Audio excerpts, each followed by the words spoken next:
तपस्या का फल। भगवान शंकर को पति के रूप में पाने हेतु माता पार्वती कठोर तपस्या कर रही थी। उनकी तपस्या पूर्णता की ओर थी। एक समय वह भगवान के चिंतन में ध्यान मग्न बैठी थी। उसी समय उन्हें एक बालक के डूबने की चीख सुनाई दी। माता तुरंत उठकर वहां पहुंची। उन्होंने देखा एक मगरमच्छ बालक को पानी के भीतर खींच रहा है। बालक अपनी जान बचाने के लिए प्रयास कर रहा है तथा मगरमच्छ उसे आहार बनाने का। करुणामयी माँ को बालक पर दया आ गई। उन्होंने मगरमच्छ से निवेदन किया कि बालक को छोड़ दीजिए, इसे आहार न बनाएं।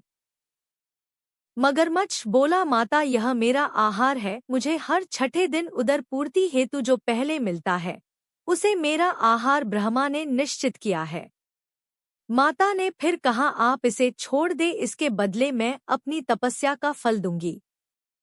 मगरमच्छ ने कहा, ठीक है। माता ने उसी समय संकल्प कर अपनी पूरी तपस्या का पुण्य फल उस मगरमच्छ को दे दिया। मगरमच्छ तपस्या के फल को प्राप्त कर सूर्य की भांति चमक उठा। उसकी बुद्धि भी शुद्ध हो गई। उसने कहा, माता आप अपना पुण्य वापस ले लें, मैं इस बालक को यूं ही छोड़ दूंगा। माता ने मना कर दिया तथा बालक को गोद में लेकर ममता में माता दुलारने लगी। बालक को सुरक्षित लौटाकर माता ने अपने स्थान पर वापस आकर तप शुरू कर दिया। भगवान शिव तुरंत ही वहां प्रकट हो गए और बोले, पार्वती अब तुम्हें तप करने की आवश्यकता नहीं है। हर प्राणी में मेरा ही वास है। तुमने उस मगरमच्छ को तप का फल दिया, वह मुझे ही प्राप्त हुआ। अतः तुम्हारा तप फल अनंत गुना हो गया। तुमने करुणावश द्रवित होकर किसी प्राणी की रक्षा की, अतः मैं तुम पर प्रसन्न हूँ तथा तुम्हें पत्नी रूप में स्वीकार करता हूँ।